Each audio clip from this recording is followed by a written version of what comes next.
Bharat Russia మధ్య మైత్రి అత్యంత ఎత్తైన శిఖరం కంటే ఎత్తైందని, అత్యంత లోతైన సముద్రం కన్నా లోతైందని రక్షణ మంత్రి రాజ్నాథ్ సింగ్ చెప్పారు. 3 రోజుల పర్యటన కోసం రష్యా వెళ్లిన రాజ్నాథ్ సింగ్ ఆ దేశ అధ్యక్షుడు వ్లాదిమిర్ పుతిన్తో భేటీ అయ్యారు. ఈ సమావేశంలో రష్యా రక్షణ శాఖ మంత్రి ఆండ్రీ బెలోసోవ్ పాల్గొన్నారు. ఇరు దేశాల ద్వైపాక్షిక సంబంధాలు, రక్షణ సహకారంపై చర్చించారు. పుతిన్కు ప్రధాని మోదీ శుభాకాంక్షలు తెలిపినట్టు రాజ్నాథ్ చెప్పారు.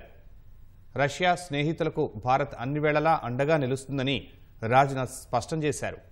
Bharat Russia intergovernmental commission on military technical కోఆపరేషన్పై రష్యా రక్షణ మంత్రితో భేటీ తర్వాత పుతిన్తో రాజ్నాథ్ సింగ్ సమావేశమయ్యారు. S-400 క్షిపణి వ్యవస్థలకు సంబంధించి మిగిలిన 2 యూనిట్ల సరఫరాను వేగవంతం చేయాలని ఆండ్రీ బెలోసోవ్ను కోరారు.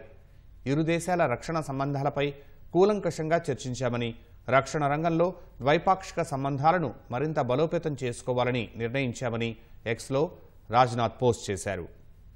రాజ్నాథ్ తాజా పర్యటనతో భారత్ రష్యా సంబంధాలు మరో స్థాయికి చేరాయని రష్యాలోని భారత దౌత్య కార్యాలయం వెల్లడించింది. వచ్చే ఏడాది ప్రారంభంలో పుతిన్ భారత్ పర్యటనకు రానున్నారు. దీనికి సంబంధించిన ఏర్పాట్లు జరుగుతున్నట్లు భారత దౌత్య కార్యాలయం పేర్కొంది.